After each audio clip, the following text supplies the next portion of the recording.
Good morning সবাইকে welcome জানিয়ে চলে এসেছি আমি আমার রান্নাঘরে। আজকে আমি তোমাদের দেখাবো টকঝাল মিষ্টি কাঁচা আমের আচার। তো আমি নিয়েছি 2 কিলো পরিমাণ কাঁচা আম। সেগুলোকে আমি ধুয়ে ভালো করে টুকরো টুকরো করে নিয়েছি। প্রত্যেকটা আমেরই খোসা রেখে দিয়েছি।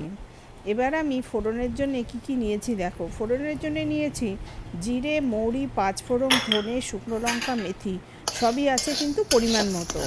এবং এগুলো শুকনো একটা কড়াইয়ের মধ্যে এগুলোকে হালকা করে ভেজে নিতে হবে, ভেজে গুঁড়িয়ে নিতে হবে। গুঁড়োটা এমনভাবে করতে হবে একটু দানা দানা থাকবে, যাতে আচার খাওয়ার সময় এই দানাগুলো দাঁতে পড়ে। দাঁতে পড়লে ফ্লেভারটা খুব ভালো আসে, খেতেও খুব সুস্বাদু হয়। এইবার আমি কড়াইয়ের মধ্যে বেশ কিছুটা সরিষার তেল নিয়ে নিলাম। সরিষার তেলের মধ্যে আমি ফোড়ন দিয়ে দিলাম শুকনো লঙ্কা, পাঁচফোড়ন আর গোটা জিরে। এবার এটার ফ্লেভার ওঠা পর্যন্ত আমি একটু এটাকে ভাজা ভাজা করে নেব। তারপর আমি দিয়ে দেবো কাঁচা আমের টুকরোগুলো। বেশ কিছুক্ষণ তেলের ওপরে নাড়াচাড়া করব এবং দিয়ে দেবো হলুদ গুঁড়ো আর লঙ্কার গুঁড়ো। তারপরেও একটু নেড়ে নিয়ে দিয়ে দেবো এতে পরিমাণ মতো লবণের পরিমাণটা একটু বেশি হবে, কারণ এটা হচ্ছে টকঝাল মিষ্টি আমের আচার। তারপর দিয়ে দেবো স্বাদ অনুযায়ী চিনি।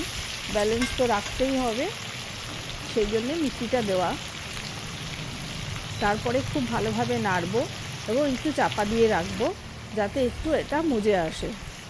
আমটা বেশ সিদ্ধ হয়ে আসলে আমি সম্পূর্ণ যে মশলাটা গুঁড়ো করে রেখেছিলাম ওটা দিয়ে দেবো এবং মশলার সাথে আমের সাথে খুব ভালোভাবে মিশিয়ে নেব। সম্পূর্ণ মেশানো হয়ে গেলে আমি পরিশেষে দিয়ে দেবো 1 চামচ ভিনিগারটা দিয়ে দিলে বহুদিন আমের আচারটা খুব ভালো থাকে, স্টোর করে রাখা যায়। তোমরাও এইভাবে করে স্টোর করে রাখতে পারো। এই আমের আচারটা পরোটা, রুটি বা ভাতের সাথে খেতে খুব ভালো লাগবে। তো আমিও স্টোর করে রেখেছি। দেখো তো তোমাদের আমের আচারটা কেমন লাগলো, তোমরা একটা কমেন্ট করে জানিও আমাকে। আরও এই ধরনের রান্না দেখার জন্য আমার চ্যানেলটাকে ফলো করো। Thank you.